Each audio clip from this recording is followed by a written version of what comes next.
2012. Now the king was very happy. My son is also going to come as a hero now, a soldier. So they opened the door. So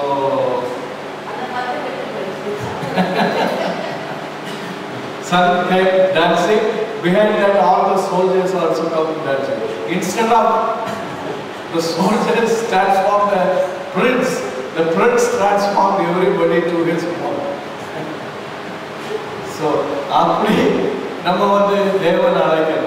நம்மள விசுவாசத்துல பலப்பட்டவர்களா தாமே சோதிக்கப்பட்டு நாம சோதிக்கும்படி அனுப்பப்படுவது என்னெல்லாம் நமக்கு செய்யணும்னு அவர் இருக்கிறார்.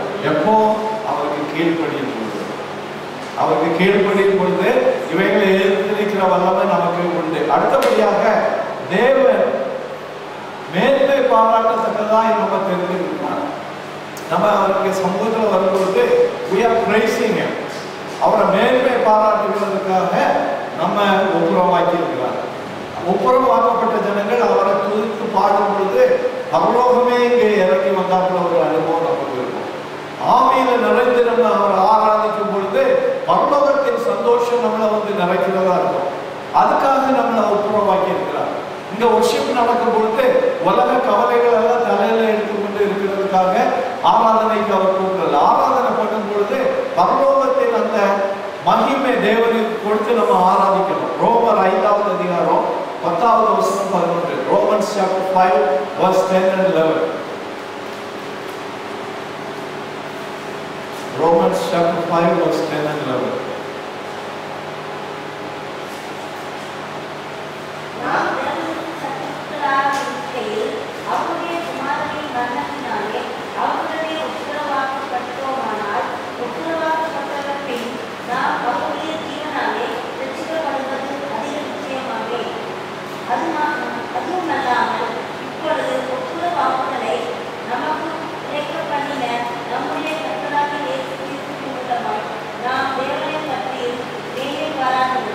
தேவனை பற்றி மேன்மை பாராட்டி அவரை புகழ்ந்து பாடுவதற்கு நடந்தது என்ன? நாம் தேவனுக்கு சத்துருக்களாய் இருக்கையிலே நம்ம அந்த சத்துருவின் ஸ்தானத்திலிருந்து உடைத்து குமாரனின் மரணத்தின் மூலமாக நம்மை ஒப்புரவாக்கினார். அப்போ தேவனோடு இருந்த அந்த ஐக்கியத்தை திரும்ப பெற்றுக் கொள்வதற்காக குமாரனை அனுப்பி சரீரத்திலே அவர் மரணத்திலே தன்னை ஒப்பு கொடுத்து அந்த மரணத்திலே ஒப்பு கொடுத்ததுனாலே நம்மையும் அவருடைய ஐக்கியத்திலே கொண்டு நாம் ஒன்று சேரும் பொழுது தேவ சபை தேவனை மகிமைப்படுத்துகிறதா மாறுகிறது. தேவனை மகிமைப்படுத்துகிறது வாயினால மட்டுமல்ல, உள்ளத்தில் உள்ள ஆவியினால. இப்போ உலகம் ஒரு ப்ரோக்ராம் வச்சீங்கன்னா தேவனை மகிமைப்படுத்து பாடும். அது உங்களுக்கு தெரிஞ்சிருக்குமோ தெரியாது. நம்ம கிறிஸ்துமஸ் ப்ரோக்ராம் கொண்டாடுறோம். நான் குற்றத்துக்காக சொன்னதை you should know. There is a sister who does not believe in Jesus Christ, still worship the idols. She came on the stage and sing a song. Later on I came to know she was not a saved person. அப்போ தேவனுக்கு அந்த புகழ்ச்சி இல்லைங்க. தேவனுடைய ரத்தத்தினாலே கழுவப்பட்டு தேவனுக்கும் நமக்கும் இருந்த எதிர்மையை உடைக்காதபடி தேவனை நம்ம புகழ முடியாது. அது சரீரத்திலிருந்து வர்றதுதான். வாய் எதையும் சொல்லுவோம் இல்லையா? இன்னைக்கு ஆசீர்வதிக்கிறேன் அப்படின்னு சொல்லுவாங்க. அங்க போயிட்டு அவனை போல ஒரு மடைய கிடையாது சொல்லுவாங்க.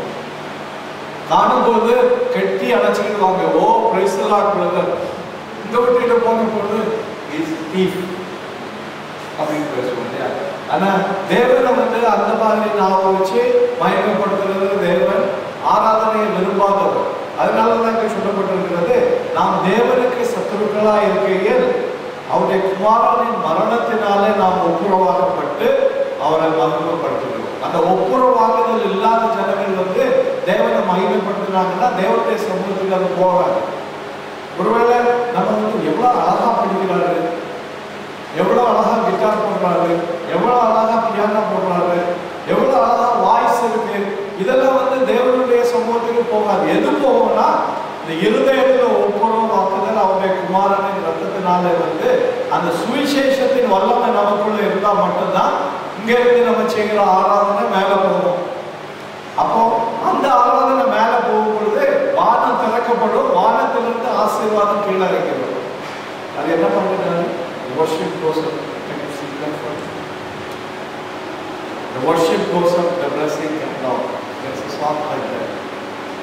அதாவது நம்ம இங்க ஆராதனை பண்ணும் பொழுது ஆவியினால நிறைந்து ஒப்புரவாக்குதலின் அந்த வல்லமை பெற்றிருந்தோம்னா இங்கிருந்து ஆராதனை மேல போய் அது சுகந்த வர்க்கமாய் தேவனுடைய சமூகத்துல போகும்.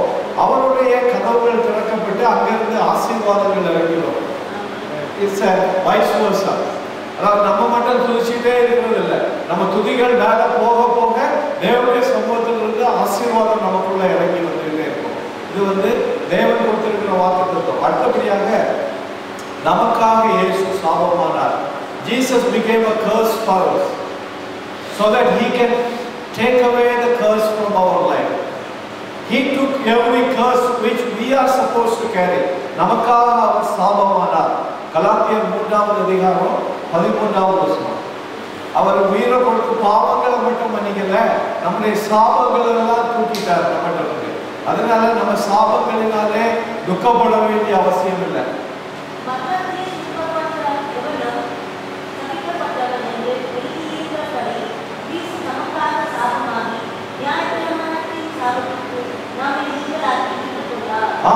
நியாய பிரமாணத்தின் சாபம் என்னன்னு சொல்லியாச்சுன்னா 10 commandments.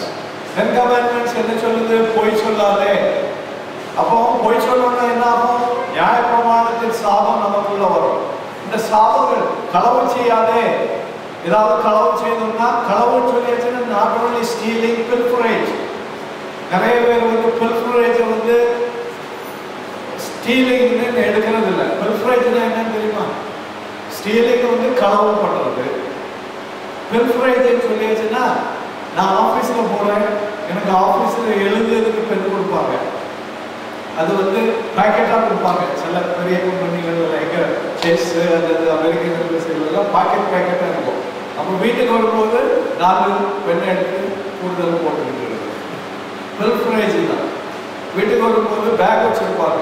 எங்க எம்பசியில கடைசியில் என்ன பண்ணாங்கன்னா எம்ப்ளாயிஸ் திரும்ப போகும்போது பேக்கை செக் பண்ண ஆரம்பிச்சிட்டாங்க. ஏன்னா ரீப்ரிண்ட் பேப்பர் வீட்டுக்கு போயிடும். பாண்ட் ஷீட்ஸ், அதாவது அதெல்லாம் களவு தான். இதெல்லாம் செய்யும் பொழுது நியாய பிரமாணத்துக்கு விரோதமான சாபம் நமக்குள்ள வந்திருக்கு.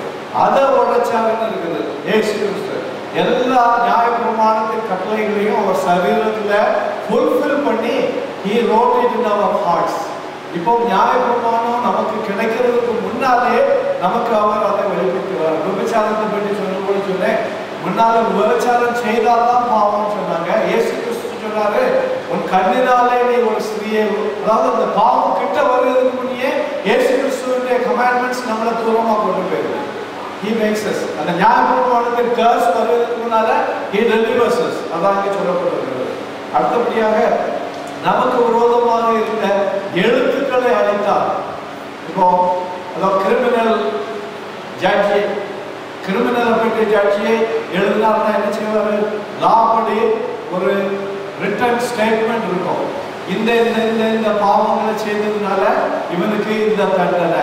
அப்படி நமக்கு விரோதமாக எழுதப்பட்டிருந்த எல்லா பாவங்களின் எழுத்துக்களையும் அவர் அழித்து விட்டார் என்று சொல்லப்பட்டிருக்கு. என்ன ஒரு வசனம் வாசிக்கலாம்? கொலோசியர் 2வது அதிகாரம், Colossians chapter 2 verses 13 and 15. 13 to 15. Colossians chapter 2 13 to 15. Mother, I might have read it in English, then somebody read it down. And you being dead in your trespasses and the uncircumcision of your flesh, he has made alive together with him, having forgiven you all your trespasses, having wiped out the handwriting of requirements that was against us, which was contrary to us, and he has taken it out of the way, having nailed it to the cross. Having wiped out everything which is written against you, he took it out of your way and nailed it on the cross. அதனால உங்களுக்கு சாபம் கிடையாது. கிறிஸ்துவுக்குள்ள அவருடைய ரத்தத்தினால கழுவப்பட்ட பிள்ளைகளுக்கு சாபம் கிடையாது.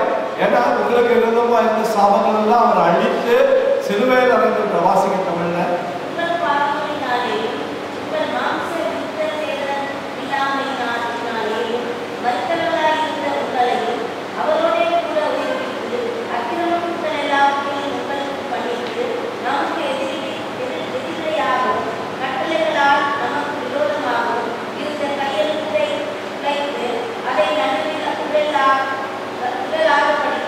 எடுத்து சிலுவையின் மேல் ஆணி அடித்து புரிந்து கொண்டு வெளியரங்கமான கோபமாக்கி சிலுவையிலே வெற்றி சிறந்தார். அப்ப சிலுவையில போனது வீணான காரியம் இல்லை, நம்முடைய பாவங்களை மட்டும் மன்னிக்கிறதுக்கு இல்லை, நமக்கு விரோதமாய் இந்த நியாய பிரமாணத்தை கீழ்ப்படியாத பாவங்கள் சாபங்கள் எல்லாவற்றையும் உறிந்து அதை வெறுமையாக்கி அவைகளை யார் வச்சிருந்தார்? பிசாசானவன் நமக்கு விரோதமாய் உபயோகித்துக் கொண்டிருந்தார். ஆனா இப்போ அவைகளெல்லாம் நம்மளை விடுதலையாக்கி அந்த கையெழுத்து இருந்ததெல்லாம் கோபம்